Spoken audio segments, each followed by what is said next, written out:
Paz do Senhor, bom dia, povo de Deus, bom dia, gente. Hoje, dia 26 de junho, meu aniversário, para a glória do Senhor Jesus, né? Há 36 anos atrás eu estava nascendo, para a glória de Deus, que Deus é fiel, maravilhoso, lindo e perfeito em tudo que faz. Tá aqui meus totozinhos, minhas companhias, meus amores. Ai, que coisa gostosa! Tá tudo. Dei banho neles ontem à noite, né? Pra ficar cheirosinho.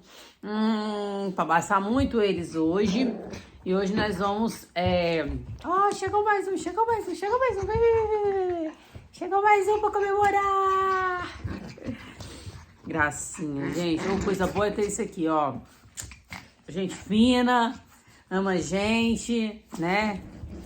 Não pelo que a gente tem, mas sim pelo que a gente é, né? Pelo que eles são também e pelo que Deus é em nós. Hoje eu vou estar deixando uma palavra que está lá em Salmos 38. Ó Jeová, não me repreenda na tua indignação, nem me corrijas no teu furor, pois as tuas próprias flechas penetram profundamente em mim, e a tua mão desceu sobre mim. Não há nenhum ponto sadio da minha carne por causa da minha vertebração. Não há paz nos meus ossos por causa do meu pecado, porque os meus próprios erros passaram acima da minha cabeça. Iguais a carga pesada, são pesados demais para mim. Minhas feridas ficaram mal cheirosas, supuraram por causa da minha tolice. Fiquei desconcertado, encurvei-me ao máximo o dia inteiro, andando entristecido, pois os meus próprios lombos ficaram cheios de ardência. E não há um ponto em mim sadio na minha carne. Fiquei entorpecido e quebrantado ao extremo. Brami devido ao gemido do meu coração. Ó Jeová, diante de ti está todo o meu desejo, e meu próprio suspiro não foi escondido de ti. Amém? Louvado seja Deus, que é fiel, é santo e maravilhoso. E hoje nós vamos estar dando continuidade ao nosso estudo da carta do livro de Coríntios. Deixa eu ver aqui. 1 Coríntios. 1 Coríntios, capítulo. Peraí.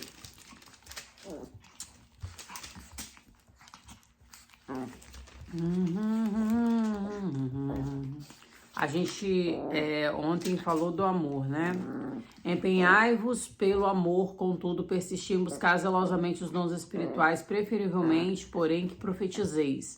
Pois quem fala numa língua, fala não a homens, mas a Deus. Porque ninguém está escutando, mas ele fala em segredos sagrados pelo Espírito. Então, ou seja, o dom de línguas a Deus, ele é pelo Espírito. Né? Então, a pessoa não fala para outra pessoa em dom de línguas, a pessoa fala para Deus em dom de línguas, né?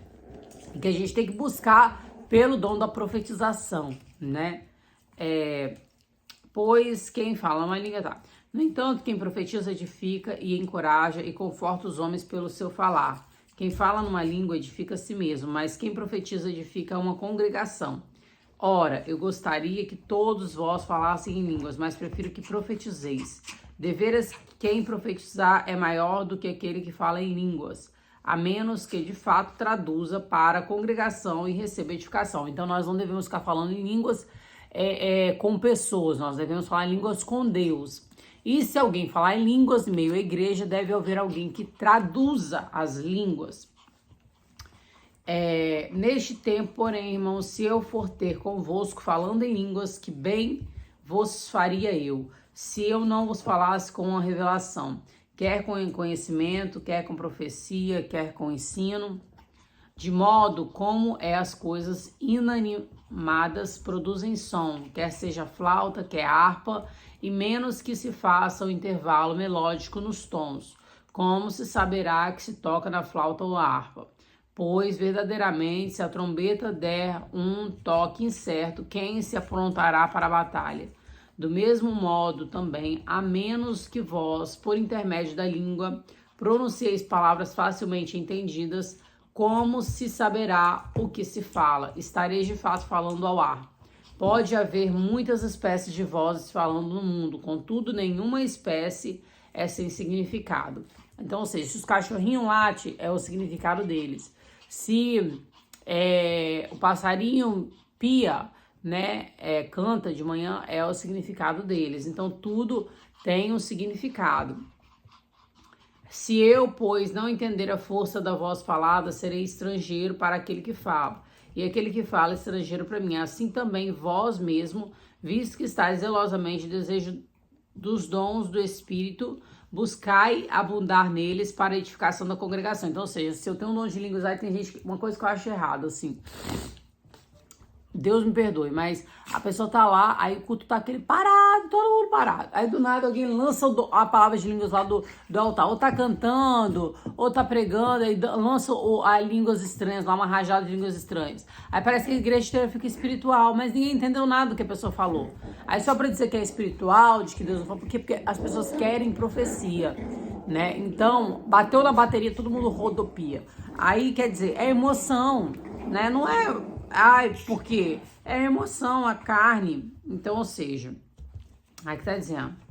Se pois, assim também mesmo, sejais zelosos, desejosos dos dons do Espírito, buscai abundar nele para a edificação da igreja. Então nós devemos buscar os dons para edificar a igreja.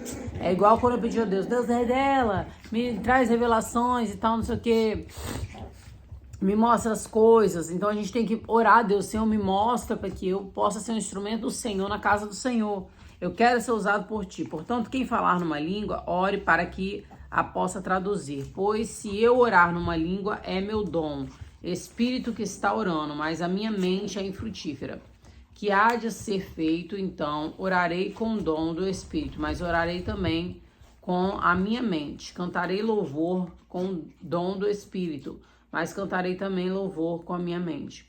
De outro modo, se ofereceis louvor com o dom do Espírito, como é que o homem ocupado, o assento da pessoa comum dirá amém aos seus agradecidos, visto que não sabe o que estás dizendo? Deveras tu dar graças de um modo excelente, mas o outro não está sendo edificado.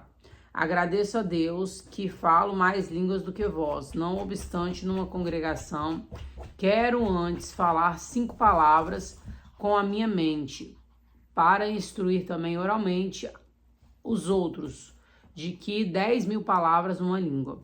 Irmãos, não vos tornei criancinhas na capacidade de entendimento, mas sede pequeninos quanto à maldade. Contudo, ficai plenamente desenvolvidos na capacidade de entendimento. Então nós não devemos ser criancinhas, infantis, né? Está escrito na lei, pelas línguas dos estrangeiros e pelos lábios estrangeiros falarei este povo, e ainda assim nem mesmo então me darão ouvidos, diz o Senhor. Consequentemente, as línguas são para sinal, não para os crentes, mas para os incrédulos, a passar que o profetizar não é para os incrédulos, mas para os crentes. Portanto, se a congregação inteira se reunir num só lugar e todos falarem línguas, mas entrarem pessoas comuns ou incrédulos, não dirão que estáis louco? Então, ou seja, se alguém entrar numa igreja que todo mundo tá falando e aí a pessoa que não é cristão, que não é crente, que não tem envolvimento nenhum com isso, vai falar o quê? Gente doida. Eu, hein? Não entendi nada. Ele vai sair edificado? Não vai sair edificado. Por quê? Porque ele não entendeu nada. Então, a gente tem que entender. Entendeu? Portanto, se a congregação inteira se reunir...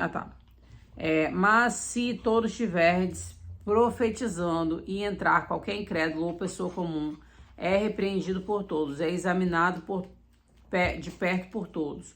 Os segredos do coração se tornam manifestos, de modo que se prostrarão ao seu rosto e adorará a Deus, declarando: Deus está realmente em vós. Então é isso, eu quero que Deus me use dessa maneira, assim, eu me revelo os segredos escondidos do coração do ser humano, para que o quê? Para que ele possa se converter ao Senhor, para a glória do nome do Senhor Jesus.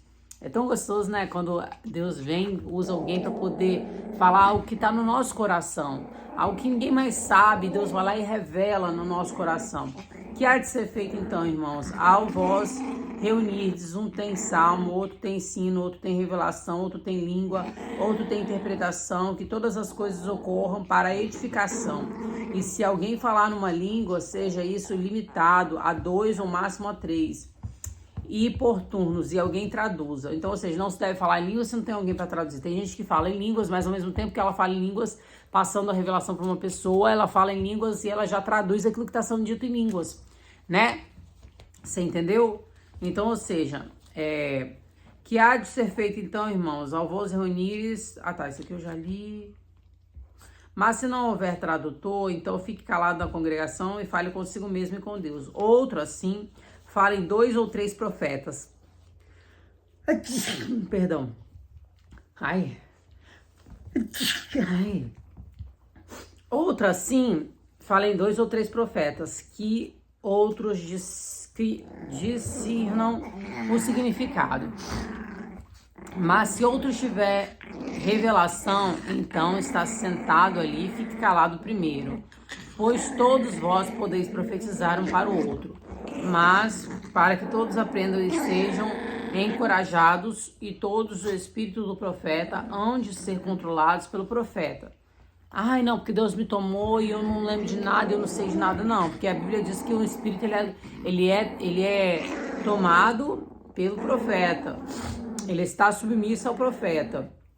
Ele é controlado pelo profeta. Então, ou seja, ai, eu me tomou, eu derrubei tudo aqui e tal, não sei o quê. Então, não é Deus. Porque se a gente, como profeta, a gente tem domínio do nosso espírito, ele não vai roubar a nossa consciência, fazer a gente derrubar tudo, fazer, não.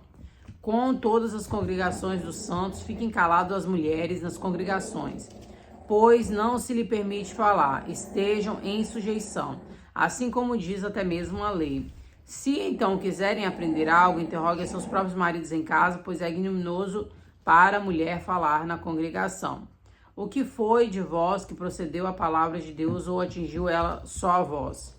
Se alguém pensa que é profeta ou é dotado do Espírito, reconheça as coisas que vos estou escrevendo, porque são o mandamento do Senhor. Mas se alguém é ignorante, ele continua ignorante. Consequentemente, meus irmãos, persiste zelosamente em buscar e profetizar. Contudo, não proibais de falar em línguas, mas que todas as coisas ocorram decentemente por arranjo. Então, esse texto diz que a mulher não deve falar lá na igreja. Eu acredito que, assim, a mulher ela é muito faladeira, né? Ela é muito faladeira mesmo. Então, eu mesmo, quando tinha aula de doutrina, todo culto de doutrina, eu levantava a mão e perguntava ao pastor. Pastor, isso. Quer dizer, às vezes ele não sabia nem como me responder aquilo, porque era tanta curiosidade que eu estava ali me aprofundando na palavra naquele tempo. E eu trabalhava o culto, né? E ele tinha uma birra comigo porque eu atrapalhava o culto todinho. Então, eu entendo que seja assim, né? Porque, um exemplo, eu que não tenho marido, e aí? Aí eu ia tirar dúvida com quem? Né? Com as paredes dentro de casa? Entendeu? Então, assim, eu acho que também a ordem, a decência do culto, o falatório, ele não pode ser nem de mulher nem de homem. Porque tem gente que vai pegar e fica... Aí tá vendo ali fulano, tá vendo ciclano, tá vendo... Igreja, a gente vai pra gente adorar a Deus, pra gente servir ao Senhor, né? Porque assim, tem gente que fala, a mulher não pode pregar, tá? Mas a Bíblia diz que aquela mulher, a samaritana, ela saiu e pregou Jesus para os homens da cidade. Então, ou seja, ela era uma pregadora do evangelho, entendeu? Eu acho que o problema não é pregar, né? Porque, assim, por mais que a promessa não seja sobre as nossas vidas como mulher, mas Deus tem uma história na vida de mulheres, na vida de pessoas também, que é para ajudar outras mulheres, né? Para ajudar outras pessoas. Fica quieta, porque eu estou fazendo o vídeo aqui, tá bom? Então é isso, gente. Deus abençoe a sua vida. Fique com Deus, a paz do Senhor Jesus. Um bom dia para nós, em nome de Jesus.